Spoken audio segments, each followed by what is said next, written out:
Ladies and gentlemen, I am SidAlpha. Studio Wildcard have certainly lived up to their name in recent years, what with their taking early access money to develop Ark Survival Evolved and using it instead to create a DLC package to sell to the same people that funded the base game, coupled with their ongoing steamrolling and complete denial of any and all criticism over the playable state of their games, their cynical business practices, the whole controversy surrounding the price hike in 2017, and now we're presented with a fresh steaming grumpy in the middle of the floor named Atlas. And I'm sure some Ark fans are probably already to the point where they're thinking to themselves, now hang on a minute, that looks pretty familiar when they're seeing the gameplay footage on the screen. And they'd be right, as it would seem Atlas is nothing more than an exceptionally buggy reskin of Ark Survival Evolved. As it would churn out, the game contains within it, or I should say it did contain, a secret menu. As I was downloading the game myself, Studio Wildcard appears to have patched out the access to the hidden menu, preventing me from recording it for myself, but thankfully this is the internet and such things are readily available. As I don't want to just show screenshots, I did go out and find a Twitch streamer who discovered this phenomenon who goes by Mukayu, I think I'm pronouncing that right, and I'll play that clip for you now. Now we are in-game with the controller. Look, now you press bottom. There's rejoin Atlas, there's join new Atlas, there's option, there's exit. And now press 1 times more on the button, and there is a hidden button, you cannot see this. Then enter it with the A button, and you're in an Ark menu. Hello! We are playing Ark Survival Evolved. Do you want to play the island? The Scorched Earth DLC, Aberration DLC, Descent or Ragnarok?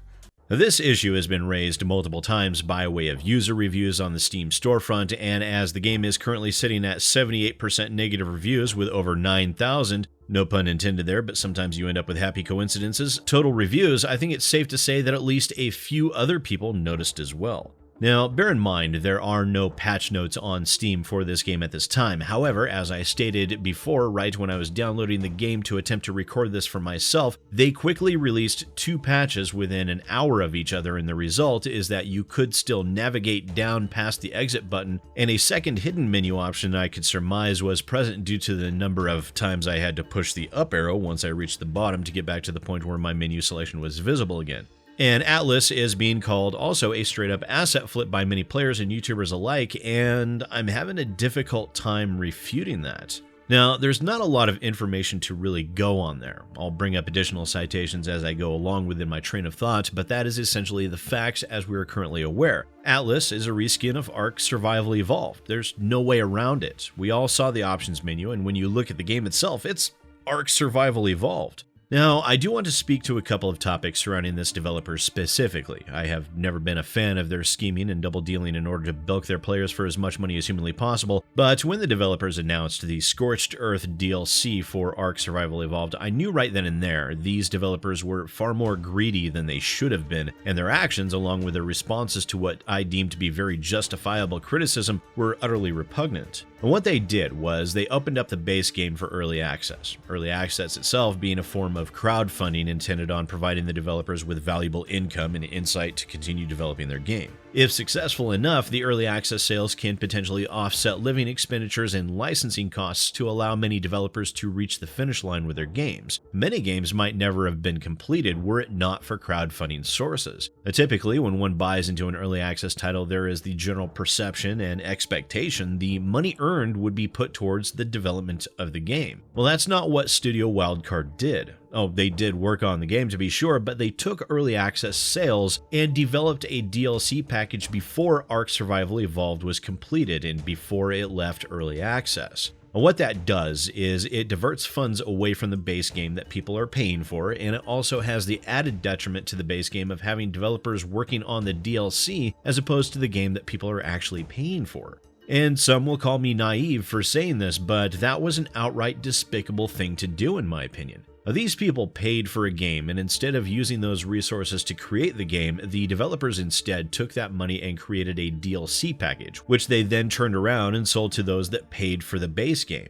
It's literally paying money so you can pay them more money as opposed to receiving the product you paid for. However, Ark Survival Evolved, along with Scorched Earth, continued to be wildly popular, topping the Steam sales charts for a very long time, which left me very much with the impression that I was definitely in the minority when it came to my views surrounding this. Regardless of how willing people were to throw money at these developers in the past, we see that they are up to their same old tricks with Atlas, and I for one am wondering if we'll see them attempt to repeat history. If they do, then the game, which once the sale ends will be $30, the same as Ark was when it first launched, will see the developers continue to ignore any and all criticism, will release a DLC before they even finish the base game, and then will raise the price of the game and state that it is in order to comply with price parity demands by physical retailers. But this time, there is the added problem of this not even being an original game. It quite literally is a reskin of Ark. I'm more than certain that the developers will make some sort of claim that this was by design and that they intentionally went that route to begin with to serve as a skeleton for a brand new and unique experience, which will most likely ultimately equate to more reskins and more cynical behavior.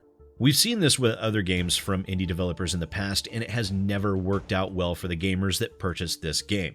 My personal recommendation, don't buy it, and if you already did, I would honestly look into a refund. You see, game developers take bits and pieces from previous games and incorporate them into their latest works. It's very common, not reinventing the wheel each time you need a new one and all that. I understand the rational practicality of that sort of thing, but when you just take a game and slap a new coat of paint onto it, you are not avoiding reinventing the wheel, you are merely attempting to sell the same product twice. Oh, I'm sure they changed just enough to justify to themselves that the game is now entirely unique. New islands, a couple of new mechanics, new skins to swap out for the creatures, but despite the justification, it's still Ark.